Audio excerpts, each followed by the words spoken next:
Assalamualaikum warahmatullahi wabarakatuh. Para guru agama Islam dimanapun berada, pada kali ini kita akan belajar bersama-sama terkait dengan update siaga. Ya, jadi kalau kemarin itu sudah ada update emis itu untuk sebagai data dasar kita agar nanti tetap diakui oleh Kementerian Agama. Kemudian sementara untuk siaga ini lebih mengarah kepada tunjangan-tunjangan untuk guru agama, baik itu tunjangan sertifikasi atau mungkin BSU dan in-passing dan lain-lain. Oke. Keduanya antara siaga sama emis itu sama-sama pentingnya dan harus diupdate setiap 1 semester. Oke, di siaga kali ini di semester genap 2020-2021 ada beberapa penambahan fitur dan ada harus segera update juga bagi teman-teman yang sudah lulus pretest PPG dan belum melaksanakan PPG. Oke, kita mulai seperti biasa. Kita ketik siagapendis.com ya, ingat .com ya, siagapendis.com. Berikutnya nanti akan diarahkan ke login Pendis. Berikutnya kita mengisi nomor akun dan juga password. Untuk nomor akun dan juga password bagi yang belum mempunyai akun bisa menghubungi admin di kantor Kementerian Agama Kabupaten atau Kota. Berikutnya kita klik masuk. Maka nanti tampilannya akan seperti ini. Ada portofolio, kemudian jadwal dan tugas, terus administrasi. Nah, sebelum kita melakukan update siaga, kita harus memastikan dulu di portofolio ini apakah ini nanti ada perubahan atau tidak. Itu harus kita cek satu persatu. Jika ada perubahan, ya kita rubah sesuai kondisi real. Jika tidak ada, ya kita tinggal melanjutkan ke jadwal dan tugas. Itu. Kita mulai dari data personal. Data personal kalau yang kemarin itu sudah memiliki akun, ini tinggal mengecek saja apakah yang ada di sini ini ada perubahan atau tidak. Kalau tidak, kita lanjut ke status pegawai. Nah, ini merupakan tampilan ketika kita klik status pegawai untuk PNS. Jadi ketika statusnya ini kita isi PNS, kita pilih yang PNS, maka akan muncul seperti ini. Ya, apakah kepegawaian kita itu sudah berubah atau belum? Misalnya terkait dengan dari CPNS ke PNS, berarti ini ada tanggal PNS-nya. Kemudian dari golongan 3A ke 3B ada SK golongan dan lain sebagainya. Itu. Kalau ada perubahan ya tinggal kita merubah dan kita upload buktinya yang ada di sini. Kemudian disimpan. Setelah itu, kalau untuk non-PNS, maka tampilannya akan seperti ini. Nah, di menu barunya, ini di non-PNS ada status in-passing atau P3K. Kalau P3K kemarin, yang semester kemarin itu belum ada, maka di semester ini sudah ada P3K. Jadi bagi teman-teman yang mungkin saat ini sudah mengantongi SK P3K ya, bagi yang non PNS itu bisa diisikan ini isian P3K. Kemudian untuk upload SK berarti ya SK pertama kali itu tidak perlu dirubah bagi yang sudah. Kemudian instansi yang mengangkat, kalau yang mengangkat sekolah ya diklik sekolah, kalau yayasan juga yayasan. Dan sebagainya. Berikutnya disimpan. Itu adalah kepegawaian. Selanjutnya personal yang bawahnya adalah pendidikan ya, portofolio yang bawahnya adalah pendidikan. Nah, ini adalah data pendidikan kita. Jika ini tidak ada perubahan, ya berarti dibiarkan saja. Kalau ada perubahan misalnya lanjut ke S2, maka ditambahkan. Tentunya penambahan ini jika kita sudah memegang ijazahnya. Kalau belum, ya tidak perlu ditambah. Itu adalah data pendidikan. Nah, nanti kalau menambah misalnya sudah lulus S2 ya nanti mengisi kolom seperti ini. Kemudian setelah itu tinggal klik simpan. Itu adalah data pendidikan. Berikutnya ada data keluarga. Data keluarga kita itu yang bisa masuk di sini hanya istri atau suami dan juga anak. Jadi kalau mungkin kita punya anak lagi, maka harus kita masukkan di sini. Caranya ya klik tambah data keluarga ini. Ya, setelah diklik, kemudian diisi namanya. Berikutnya adalah upload KK atau KTP. Kalau KTP tidak mungkin ya. Kalau anak yang masih belum punya KTP berarti ya KK. Kalau punya KTP, KTP. Jadi bisa KK atau KTP. Pilih salah satu yang dipunyai oleh anggota keluarga yang kita tambahkan itu. Itu untuk upload keluarga. Nah, ini caranya. Ya, diisi namanya siapa, hubungannya apakah suami atau istri atau anak. Berikutnya diklik simpan. Selanjutnya untuk upload KK. Ya, upload KK tadi cukup ini diklik upload KK, maka nanti langsung muncul kotak dialog seperti ini. Kita tinggal mencari KK atau KTP yang hasil kita scan. Scan-nya bisa berupa PDF, bisa berupa JPG. Oke ya, setelah itu baru di open, maka nanti akan muncul seperti nanti sudah muncul ada data tambahan yang kita upload itu tadi. Itu adalah riwayat keluarga. Berikutnya adalah riwayat pelatihan. Jadi ini adalah pelatihan-pelatihan kita nanti ada di sini ini. Jika kita ada pelatihan lagi, cukup diklik tambah data pengalaman kegiatan. Ya, itu. Kemudian diisi isiannya, berikutnya disimpan. Nanti akan ditambah lagi. Berikutnya, setelah riwayat pelatihan, kemudian prestasi. Prestasi ini jika kita mempunyai prestasi, kita masukkan dengan klik tambah prestasi. Jika kita tidak punya prestasi, ya dibiarkan saja, tidak apa-apa, langsung dilewati. Setelah itu klik sekolah induk ya. Setelah ini maka klik sekolah induk. Nah, ketika kita klik sekolah induk, maka jika ada isian data yang belum lengkap seperti contoh ini data portofolio atau status pegawai belum lengkap. Maka nanti di sini ada keterangannya. Yang belum lengkap itu apa?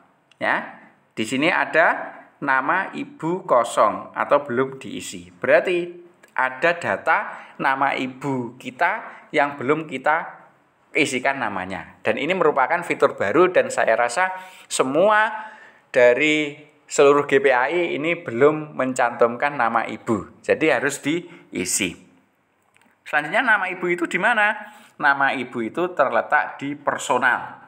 Jadi kita kembali ke personal. Jadi kalau nama ibu itu belum diisi, kita tidak bisa mengisi jadwal dan tugas ini. Nah, ketika kita klik personal, kemudian kita klik ubah. Maka setelah kita klik ubah, maka akan muncul tampilan seperti ini. NUPTK, nomor akun, dan sebagainya. Di sini memang betul ada nama ibu, dan itu masih kosong. Makanya itu diisi, ya nama ibu, kemudian dibawahkan. Selanjutnya disimpan perubahan. Ketika kita menyimpan perubahan di portofolio, maka harus kita permanenkan. Ya, kita harus permanenkan. Jadi nanti tampilannya akan seperti ini. Ada status portofolio belum permanen. Maka setelah itu kita lanjutkan permanen data portofolio. Kita klik yang biru itu.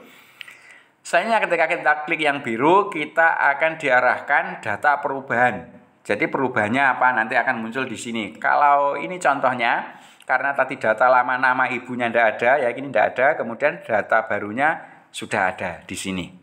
Ya, kalau nanti ada perubahan lain-lain, misalnya menambah anak dan lain sebagainya, maka nanti di sini juga muncul perubahan. Itu. Setelah itu dijadikan ke permanen.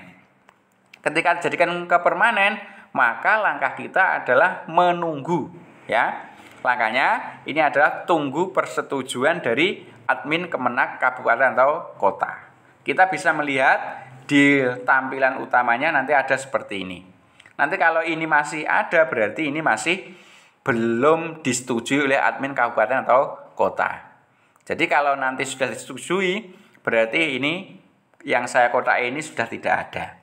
Jadi kalau waktunya menunggu, maka ya kita tunggu dan sering-sering kita buka. Biasanya 1 atau 2 hari langsung disetujui. Ini tergantung dari admin Kemenak kabupaten kota masing-masing. Berikutnya, kalau portofolio kita sudah disetujui, maka langkah selanjutnya adalah mengisi jadwal dan tugas. Sebelum mengisi jadwal dan tugas, kita klik yang sekolah induk. Kita cek apakah data kita, nama sekolah, ya, statusnya ini sama atau tidak dengan sekolahan kita. Ya, kalau di data ini sama dengan sekolahan kita, ya berarti sudah selesai. Kalau belum sama, silakan menghubungi admin Kemenak Kabupaten Kota. Berikutnya kita lihat yang kedua, yaitu sekolah non induk. Ya, ini ya, sekolah non induk ini adalah jika kita mengajar di dua sekolahan. Ya, yang satu itu sekolah induk namanya Satmingkal. Kalau sekolah non induk ini berarti yang selain Satmingkal, sekolahan satunya. Kalau kita hanya mengajar di satu sekolah ya sudah, ini dilewati saja. Kalau dua sekolahan ya ini klik tambah sekolah non Satmingkal. Itu. Berikutnya jadwal dan tugas. Sekarang upload jadwal dan tugas ya. Nanti akan muncul kotak dialog seperti ini, kemudian kita klik lengkapi. Ketika kita klik lengkapi, maka akan muncul kotak seperti ini. Ya. Ketika muncul seperti itu, kita klik mulai mengisi jadwal dan tugas tambahan. Nah, nanti akan muncul kotak dialog seperti ini loh yang akan kita isi. Ya, kita mulai dengan isi tambah jam mengajar.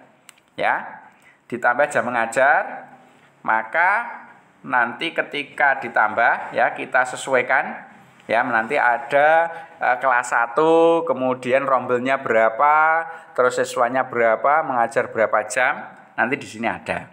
Nanti kalau sudah kelas 1 sudah, selanjutnya kelas 2, kelas 3, kelas 4, kelas 5, kelas 6. Kalau semua sudah, baru tambah tugas tambahan. Ini kalau ada. Ya, misalnya tugas tambahan di situ sudah ada, misalnya ekstrakurikuler, ya.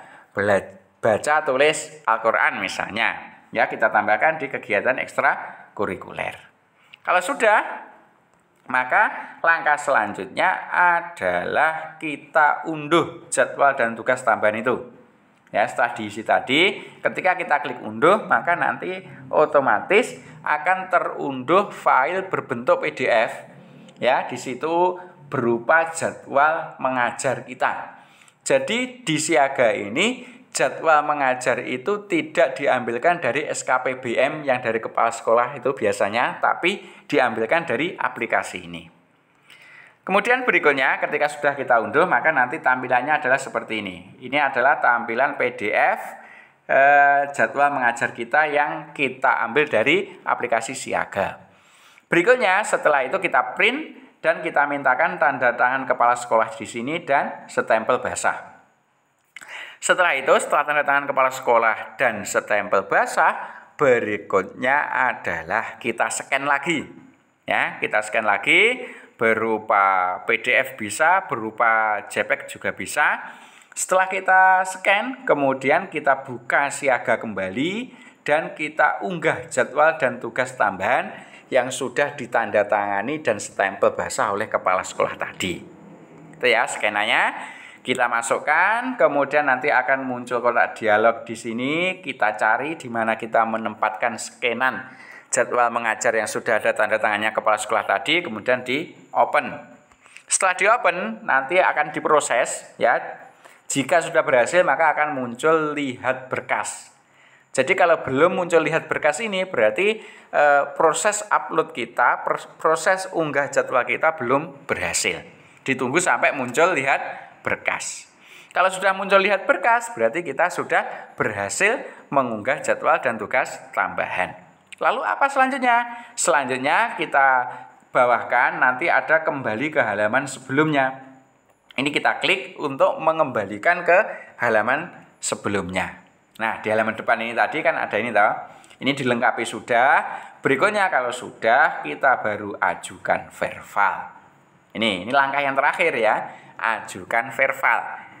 Setelah kita klik ajukan verbal, maka di sini ini nanti akan ada keterangan menunggu verbal atau batal pengajuan verbal jika ada yang dirasa masih salah. Nah, Ini adalah sampai di sini ketika nanti oleh admin Kemenak Kabupaten atau Kota disetujui, ini sudah tidak ada. Menunggu verbalnya sudah tidak ada. Kemudian status pengajar belum aktif ini tulisannya menjadi aktif. Ya, menjadi sudah aktif. Kalau ada tulisan ini sudah aktif, berarti kita sudah selesai update untuk siaga. Sangat mudah kan? Oke. Kemudian untuk informasi tambahan, bagi GPAI yang lulus pretest PPG ya dan belum melaksanakan diklat sertifikasi, maka harus sudah update siaga itu terakhir tanggal 15 Maret ya, 15 Maret 2021 pukul 16.00. Ingat itu ya.